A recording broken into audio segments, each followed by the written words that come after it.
That song was cut a long, long time ago, but Buccaneer fans take it to heart. Meatloaf, man, he was on the Bucks beat way back then, way back when. Don't be sad. 2 out of 3 isn't bad. You would have taken 2 out of 3 in the first 3 games back in June, July, or August. You would have taken 2-1, but it's okay to get greedy. After winning the first 2, I get it. Welcome to A Few Extra Bucs. I'm Mike Nabors. This is PewterPirates.com's podcast, all things Buccaneers. A few extra takes on your Buccaneers. We'd like to thank our title sponsors, House of Brews and Sea Dog Brewing Company. Great locations, House of Brews in Lutz on the corner of North Del Mabry and Van Dyke. Sea Dog Brewing Company, great locations in Clearwater and on the beach, Treasure Island. Great brews, great food, great service. Justin Thomas, our producer, you collected a lot of sound and you downloaded Meatloaf. Great job, my friend. I don't want to go off track so early, but Meatloaf is such an enigma to me growing up. That's because you're young. Roy Cummings, I don't know if you're a Meatloaf fan because every week in this podcast you surprise me. I don't know if you're a Meatloaf fan, but I think that song definitely applies to this football team and its fan base right now. Yeah, I think it does. And look, let's go back and remember what everybody was talking about before the season started. They were talking about disaster, tragedy. 0-3, 1-2 at best, 1-2, and so yeah, 2 out of 3 ain't bad. You know what? Here's the thing: if you won 2 out of every 3 games throughout the course of the season, guess where you'd be at the end of the season in the playoffs. Yeah. So yeah, you're right. 2 out of 3 ain't bad, and considering what the Bucs were up against in terms of opponent, one of those games on the road, obviously. No starting quarterback, issues in the secondary. Let's look at what developed as the course of the season started. Running game inconsistent, defense inconsistent. 2 out of 3 is real good. It ain't bad. It's real good. Well, you knew at some point the Bucs would lose, I thought Roy Cummings. We got to give him props off the bat because Justin and I thought the Bucs would win this game. I thought they would win big. Boy, was I wrong about that. Roy picked the victory last week that the Steelers would win on Monday night, that the magic would finally fade. But you can't blame this game on Ryan Fitzpatrick, Roy. Ryan Fitzpatrick had some costly turnovers, but he didn't get a lot of help from his O-line. The running game, we talk about the running game every week, but the tempo of these games, I don't know if you can't really lean on the running game the way these games have gone. But, Ryan Fitzpatrick didn't get a lot of help, but he played a lot better in the second half too. Yeah, he did, and let's take this. Let's take it as a whole. This game. Yes, he had one bad quarter. Let's not remember that one. Remember that one bad quarter. Let's start with that, and then number 2. Look at how the Buccaneers came back in that game. It was Ryan Fitzpatrick that put him back in the game. Give some credit to the defense, which got much better, and obviously. Shut out the Steelers in the second half, which was exceptional. You want to see him do that. But again, the defense didn't quite get it done at the end. Ryan Fitzpatrick didn't quite get it done at the end. But still, it was Ryan Fitzpatrick that gave this team a chance. Ryan Fitzpatrick has easily been the Bucs' best player. That continues. And he was their best player again last night. And without him, that could have been a 45-7 blowout or something like that. So there you have it. Let's cut to the guy who was welcome back to the team today, Jameis Winston. I'm back! I'm back! Jameis Winston, you can say what you want about him, but he's always a hard worker, and his teammates like him. But here's my take on Jameis Winston returning, Roy. See if you agree with me on this. He can say all he wants about predicting success of Fitzmagic and all that stuff.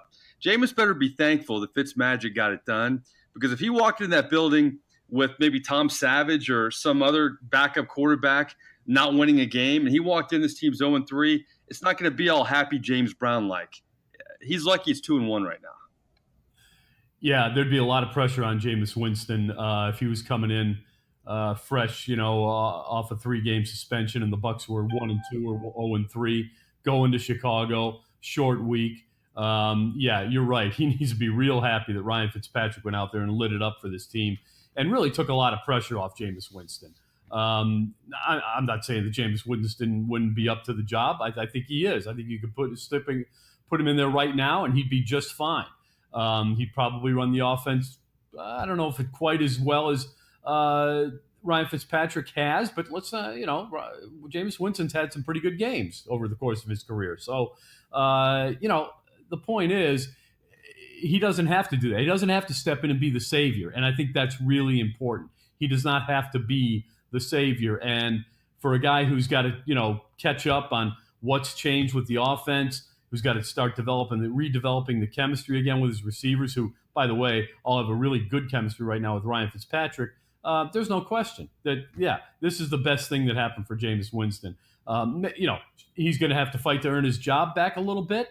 That'll probably happen naturally over time, because I don't think any of us expect Ryan Fitzpatrick to play at the level he is right now throughout the course of the season. But if he does, what's the worst that could happen with that? You got one of the best quarterbacks in the NFL, and who cares what his name is? That's really kind of the thing here is, who really cares what the name of the quarterback is? That's what's amazing to me. Bucs fans should be happy that their quarterback, whoever it is playing at this level and giving them something that puts them on the map, and even better, puts them in first place in their division. Well, the breaking news on Tuesday following the Monday night game is Dirk Koetter's press conference. He basically took a line from Top Gun. If I had to tell you the game plan, I'm going to have to kill you. I'm just kidding. But he's not going to reveal who the quarterback's going to be. He wants to keep that close to the vest. But Roy, we know who the quarterback's going to be. It's going to be Ryan Fitzpatrick against the Bears. Yeah, it is. And that's, arguably the worst kept secret in Tampa Bay, I guess, right now, because it seems like Dirk Koetter's trying to keep it a bit of a secret. We'll see, how long he goes with that. But I would think the first day they go out there for practice, everybody's going to see who's taking the first team reps. And, and that's fine. So at the end of the day, it's going to be Ryan Fitzpatrick. There's no question about it. I'm not sure why there's such a debate. Seems a lot of Bucs fans are kind of up in arms why Jameis Winston isn't the quarterback. And, that's fine. They're not going to get what they want this time. Maybe in a week or two they will, but not right now. Let's look back at the game. So many twists and turns. I thought the thing that really stood out for me were the uncharacteristic turnovers, and you knew Fitzmagic couldn't keep it up. The numbers he was putting, even though he threw 3 touchdown passes, threw for over 400 yards again, he did keep that up. But there were a lot of uncharacteristic plays out there from Ryan Fitzpatrick and Chris Godwin, a guy who's been so dependable, not only in his short tenure here in Tampa, the great stretch run he had last season, the great training camp he had. I had a chance to catch up with him after the game. He had a couple crucial drops, including a surefire touchdown that could have been the difference in this game. Here were his thoughts afterwards. You take pride in your sure hands. In training camp, I don't think I saw you drop one pass. Just talk about the one touchdown that went off your hands, or what went through, what happened on that play. I'm talking about the one back in the end zone. Yeah. I mean, I don't even necessarily think I really had a good grab on it. Right. I think it was a really good play by I'm not sure, it might have been Hayden. Mm-hmm. I think he got his hand in there and just made it so I couldn't really get a good grip on it. But either way, like you said, I pride myself in being able to make plays for my team, and be short-handed. And I feel like in that situation, even if it was tipped, that I should have been able to relocate it and just make that play. Chris Godwin still had a touchdown catch, second on this team in receiving yards. But that, to me, kind of personified the Bucs locker room. You and I were both in there after the game, Roy, and they weren't hanging their heads. They weren't happy, but they're still a very confident team. And I think all the naysayers are kind of fueling this team a little bit. They know they have a lot of talent, and they were all about, let's resurrect this thing and go on to Chicago and get a victory before the bye. Was that the vibe that you felt as well? Yeah, it was for sure. And I think a lot of that is just the level of professionalism that I think this team has risen to over the course of the last, 6, 8, 9 months since the end of last year. I think they realized that a year ago they were a little bit too heady about themselves and where they were and where they were headed. I think they believed everything that everybody was saying about them, which is fine. But, you still got to go out there and do it on the field. They didn't do that. Look, I've said it before. I think there were a lot of mitigating circumstances that created those situations that made it a tough year for those guys. But at the end of the day, I think they learned a lesson from it. And I think that's one of the great things that Ryan Fitzpatrick has brought to this team. He's a real level-headed guy who understands that, hey, just because you won tonight doesn't mean you're going to the Super Bowl. And just because you lost tonight doesn't mean that you're not going to the playoffs. It's a long season. All kinds of things happen. The Bucs are looking at it from the standpoint of, hey, let's go out and win a game on the road that's a winnable game for us against a beatable team and enjoy ourselves there and do what we came to do, and which is at this point finish 3-1 in the first quarter. If they can do that, they will have completely surprised everybody in the NFL, which is what they've done it already. But the surprise is going to continue. Now there's a few people probably jumping off the bandwagon. At the end of the day, if they can win in Chicago, a lot of those people will jump right back on. They shouldn't jump off the bandwagon because this Steelers team is talented. I don't care if they came in without a win. Mike Tomlin, I think I saw a number. He's 14-2 in primetime games. He's never had a losing season in Pittsburgh. He's won Super Bowl. I mean, that's a talented team, great coaching staff.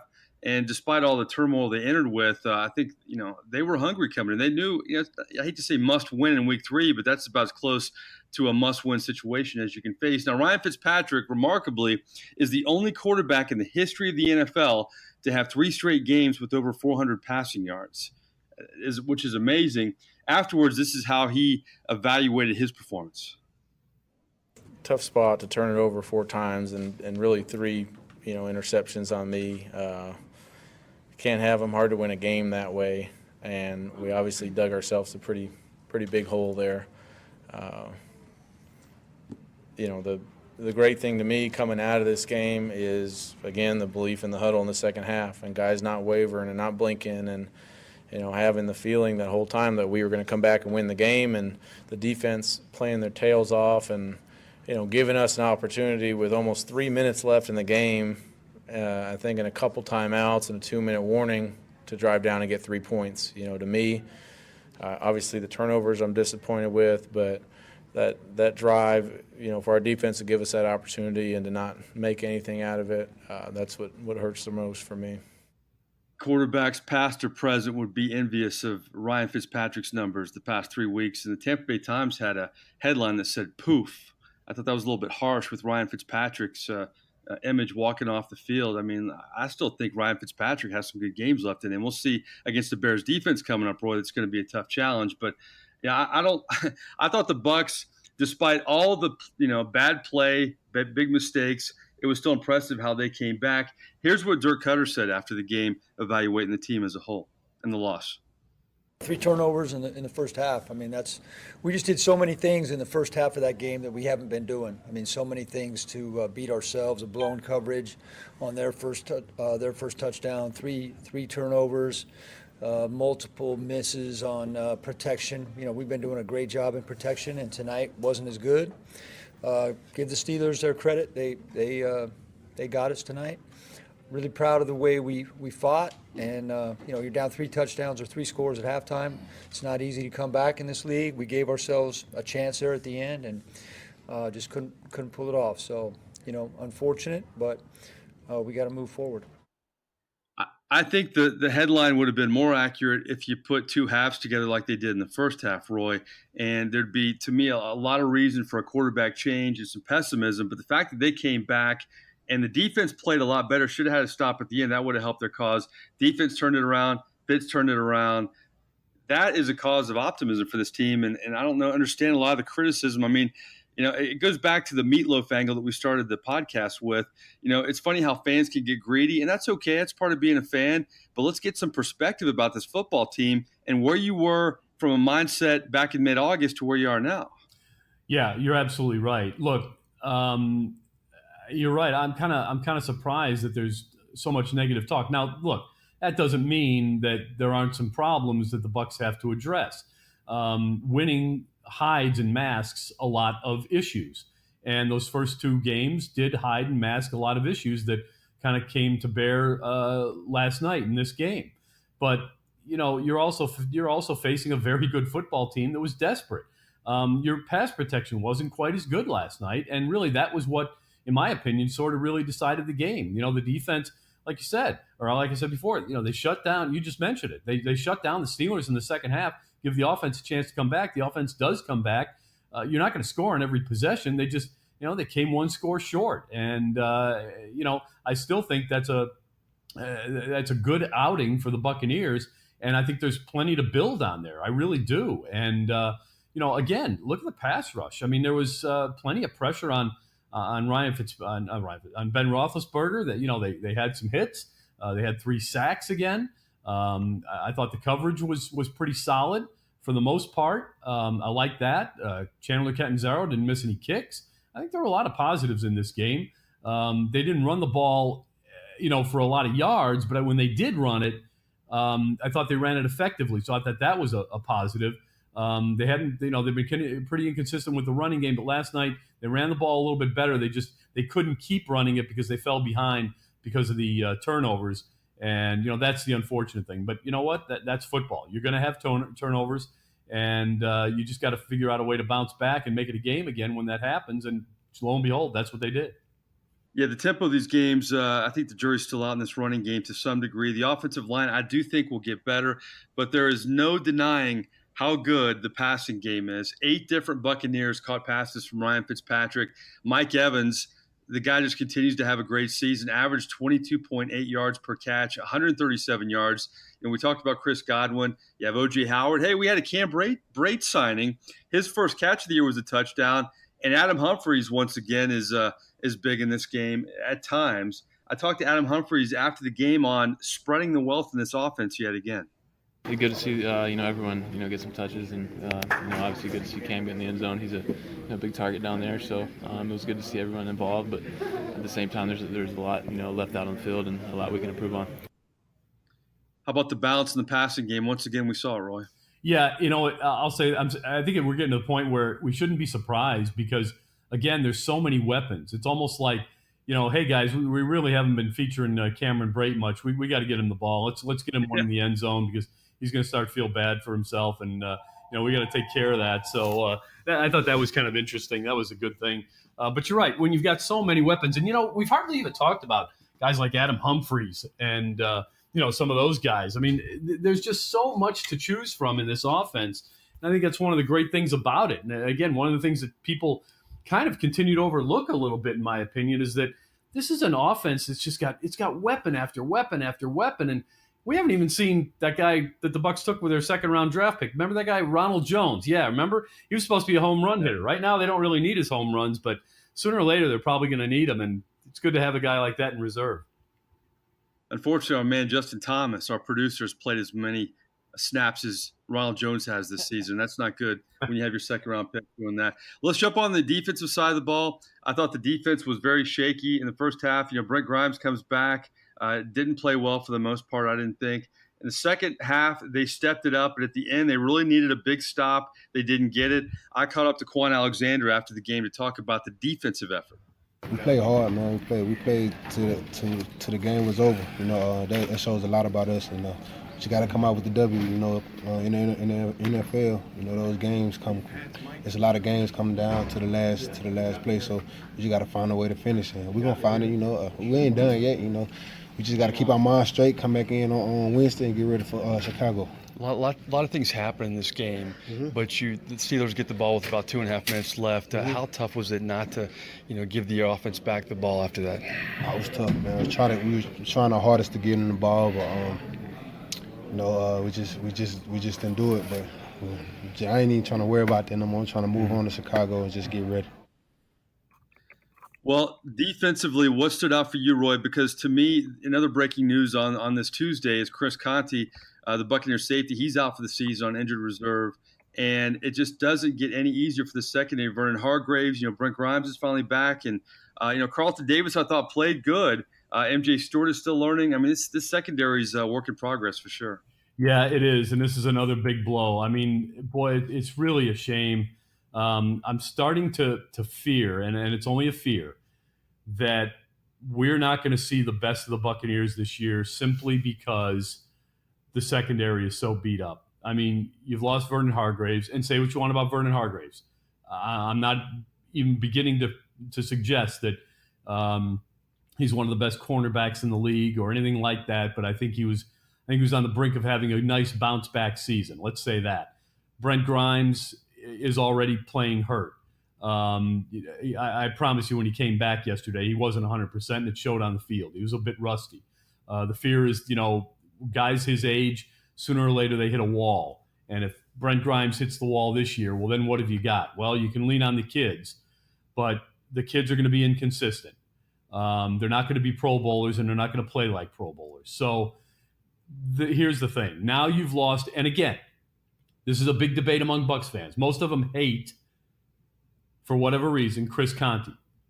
I would say most of those that don't understand or don't like Chris Conte don't really understand the kind of game he's asked to play or what his job is. Chris Conte is as good an athlete as there is on the Buccaneers. He's a very strong safety who has gotten better and better in this system. He has saved more touchdowns than he's given up as a safety in this system and with the Buccaneers in that uniform. And losing him is a big blow. Now, it puts more pressure on Justin Evans, who you heard me say it last night, Mike, as we sat there watching the game. I think he's the Bucs' best defender right now, best defensive back, number one. But it puts more pressure on him now. And it puts more pressure on a kid like Jordan Whitehead, who's going to have to step up and play a lot more now. This team's going to have to go out and sign somebody. Who will it be? Don't know. You hear a lot of names being thrown out there now. Some of them are attractive. But there's a reason these guys are out on the street. So my guess is they'll probably just work some guys in that they already know and like. And so we'll see where it goes from there. But it's a tough blow. It really is. The Bucs, in my opinion, lost one of their 5 best defenders when they lost number 23, and I think it's going to hurt them down the road. I like the Eric Reed name on the street. That's kind of interesting. That's a guy that's rested and is very talented. Of course, it would be controversial because he is grouped in with Colin Kaepernick for protesting the anthem, but I like that name a lot, Roy. Yeah, I do too. And look, here's something where Bucs fans have to realize, look, we're fans. Even you and I, Mike, who are paying closer attention to this than 90% of the people. And that's with all due respect to all fans. We don't see what scouts see. We don't see what Jason Light sees.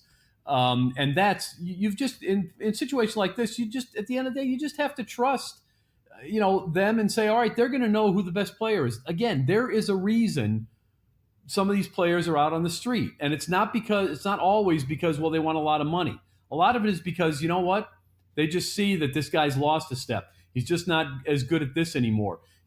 We've seen that happen where you bring in an older guy and, everybody's excited. And then all of a sudden, well, what's the difference? Well, there isn't one. He's really not any better than a guy that you're going to pay, half as much money or a third of, the salary. So I think at the end of the day, the Bucs will make a sound decision here, but it just means that everybody else is going to have to step up and play a little bit better. And that's a tough call for everybody involved in this defense because it's already tough. It's tough enough to play defense in this league. It just got tougher for the Buccaneers to play defense in this league. And before we get to 3 and out, our final segment, to your point, what you just said about fans and not knowing the dynamics of what goes on with general managers and scouts. You have Earl Thomas out there. You have Le'Veon Bell. It'd be nice to just be like the New York Yankees and not have a salary cap and get all these guys, but some of them are franchise tags. People and fans, they don't get a lot of that stuff. And they don't some of these guys are older, there's a lot going on here. Yeah, there is a lot going on. And but look, this is what they signed up for. So it's a tough deal. There's no doubt, but I don't think it's the end of the season. You lose a guy, he's an important guy, better than people think. I'll tell you what, right now, the last thing I think the Bucs want to see happen is everybody begin to realize just what they had in Chris Conte. You don't want that to happen, okay? Right. And it could. It actually could happen. I don't want it to happen, but it could. All right. Well, we've talked about just about everything. We've diagrammed the Monday night game. We've talked about the quarterback situation. Roy and I don't really understand the controversy right now and don't understand the debate. And I know what Dirk Koetter is trying to do, but we think Fitzmagic will be the guy in Chicago. But we still have 3 big questions that Roy Cummings needs to answer. Justin, you know what time it is.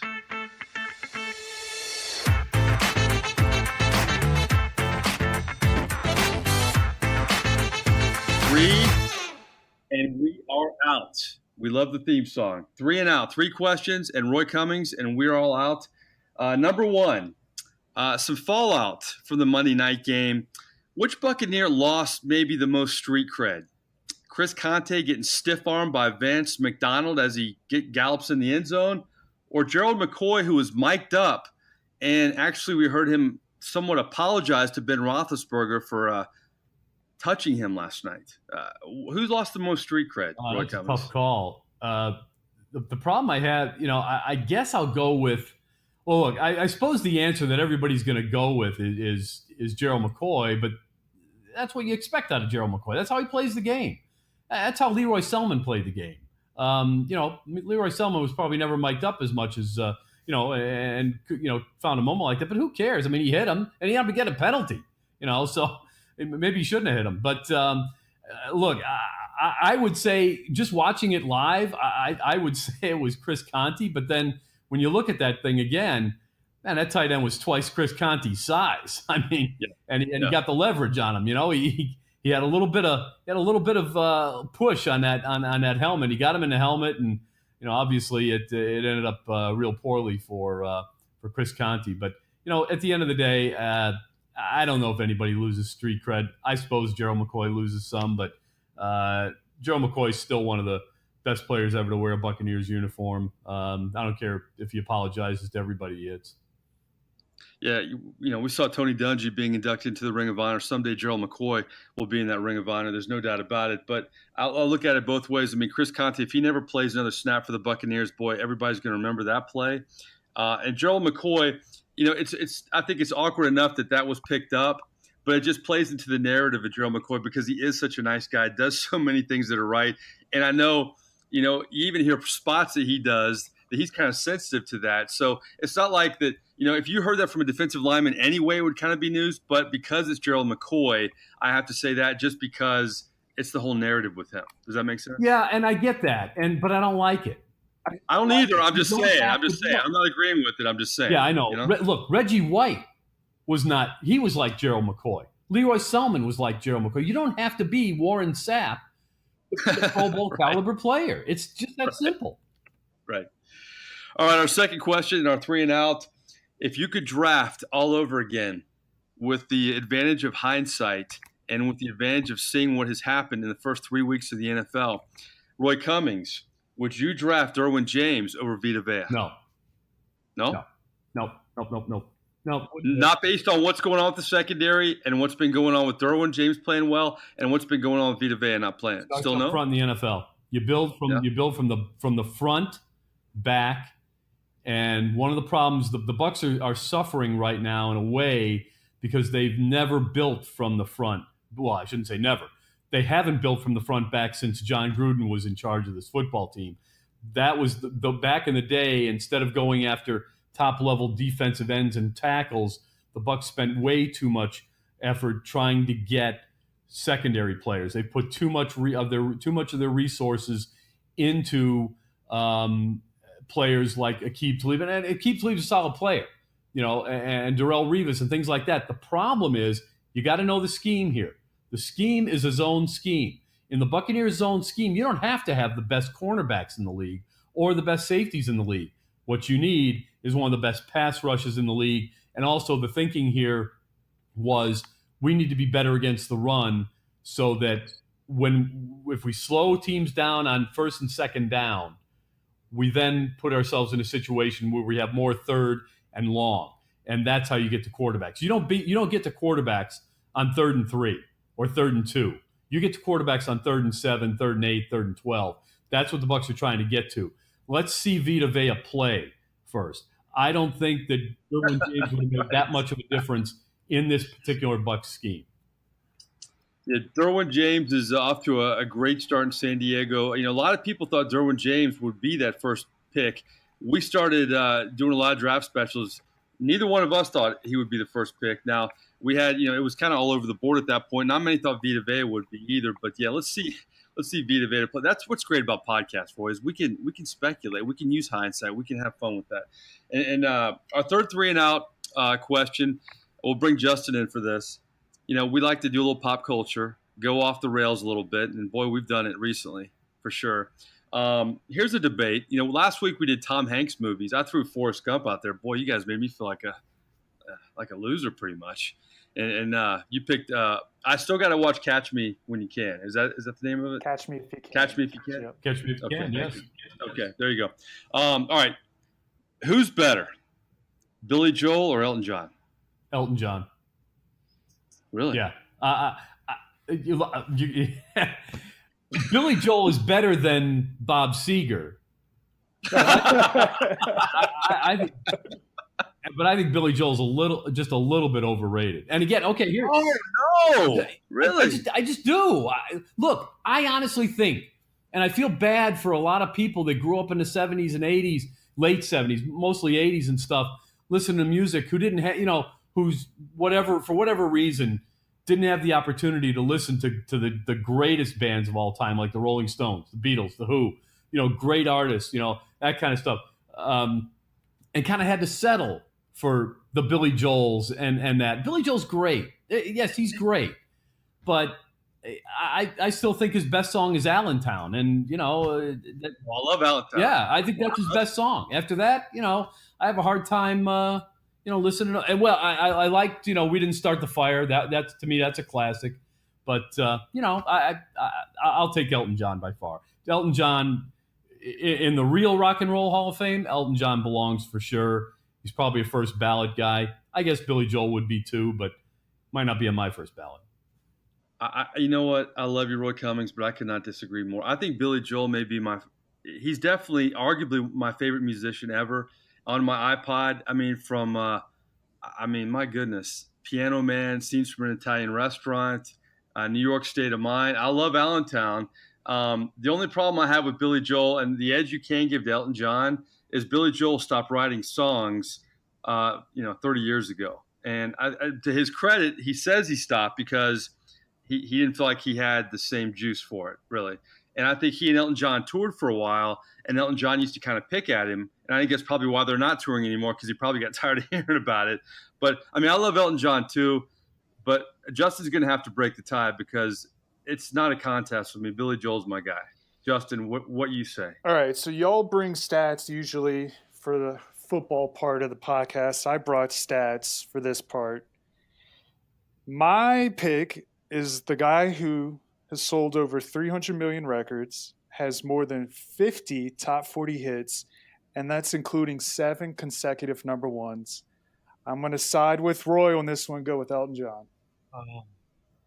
He brought the stats, Roy. You did. Justin, you are the MVP of this podcast every night, but tonight for sure. And, I was thinking if I'm moving out. If we're in a tie here, you got to go with who's got the more iconic songs. Exactly.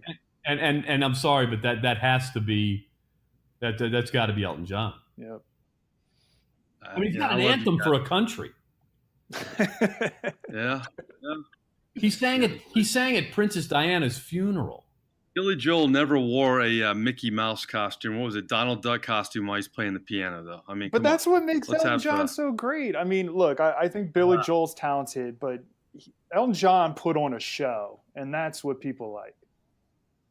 He married Christy Brinkley. Come on, give him some points. He gets points for that. It's true. He does get points for that. But he couldn't hang. Couldn't hang with him. Couldn't hold on to it. Couldn't hold on to it. Okay? I love this podcast. By the way, Elton John was in a band that had a mega hit before he was Elton John. What band was that? T-Rex. Oh, no way. I never knew that. Yeah. Wow. Go look at the old videos. That's him on the piano. Wow. It's funny that Allentown is your favorite Billy Joel song, though, because that's one of my favorites. And I think it's kind of an underrated song of his, too. It is. It's very underrated. I think it's one of his best medleys. Look, Piano Man is classic. One of the top 100 songs of all time, arguably. But I don't know if I would put anything else from him in that list. I look at Billy Joel a little bit. Sometimes have you heard of Vienna? Listen to Vienna. Vienna is a great Billy Joel song. I'll have to do that. I think sometimes The Stranger came out in 1977. Justin's bringing all these stats. You guys are cornering me here. I got to swing out of the corner here. Vienna off The Stranger, 1977. There is not a bad song on that. That is a good album. Great. That is a good album. But Elton John's better. Anyway. Okay. Well, you know what? That's why we love this podcast. Justin, did we leave anything out? I will say one thing that I thought interesting from the game, I thought maybe y'all would talk on and this is prevalent in the NFL right now, Clay Matthews is getting beat up about this. What do y'all think about the change of the rules and the roughing the passer flags? They got to change it back. It's become ridiculous. You can't hit a quarterback anymore, and it's awful. You can't look. It's hard enough. You can't play defense in this league anymore. You can't touch receivers. You can't touch the quarterback. And I understand that the league wants excitement and a lot of points. They want to make it a little bit like the college game, but if you can't do it naturally with just better talent on that side of the ball or figuring out how to beat a defense, well, then just deal with what you got, because I don't like what I'm seeing in terms of what used to be. Look, this game is the violence of the game has sold this game. That's what people tune in for. They want to see the hits. They want to see the physical, the athleticism and everything else. And I think they're being robbed of it right now. To quote Billy Joel, sometimes they go to extremes.